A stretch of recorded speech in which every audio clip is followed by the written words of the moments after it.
உரியது. ஏன்னா 10th மதிப்பெண் 12th மதிப்பெண் அடிப்படையில நம்மளுடைய கல்வி என்பது ஏற்றுக்கொள்ளக்கூடியது.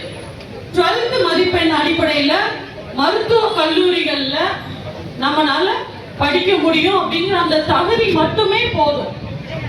இந்த மருத்துவ கவுன்சில் அப்படிங்கிறது பாத்தீங்க அப்படின்னா மெயினா நம்ம அரசு மாநில மருத்துவ கல்லூரிகள்ல ஊழல் இல்லவே இல்லை.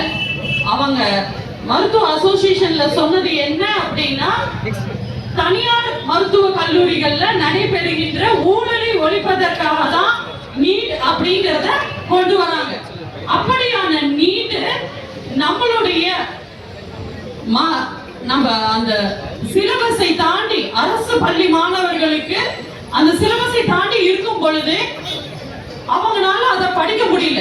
அப்ப இது யாருக்கான ஒரு பயிற்சி மையத்துல போய் அவங்களுடைய வருமானத்தை முழுக்க அவங்களுடைய ஒரு கூலி தொழிலாளி வீட்டுல இருந்து அவங்களுடைய பிள்ளைகளை படிக்க வைக்கணும் அப்படின்னா அது பெரிய பொருட்செலவு ஏற்படுத்துது. அது யாருக்கான அந்த திட்டம் நீட் அப்படின்னு பாத்தீங்க அப்படின்னா தனியார் கோச்சிங் சென்டருக்கான திட்டமாக தான் நீட் அமைந்தது. இதனால நம்மளுடைய மாணவர்களுடைய கனவை இழந்து வந்துகிட்டு இருக்கோம். இது தொடர்ந்து இன்று தன்னெழுச்சியாக மாணவர்கள் ஆகிய நீங்கள் கையில எடுத்திருக்கிறது மிகுந்த வரவேற்பு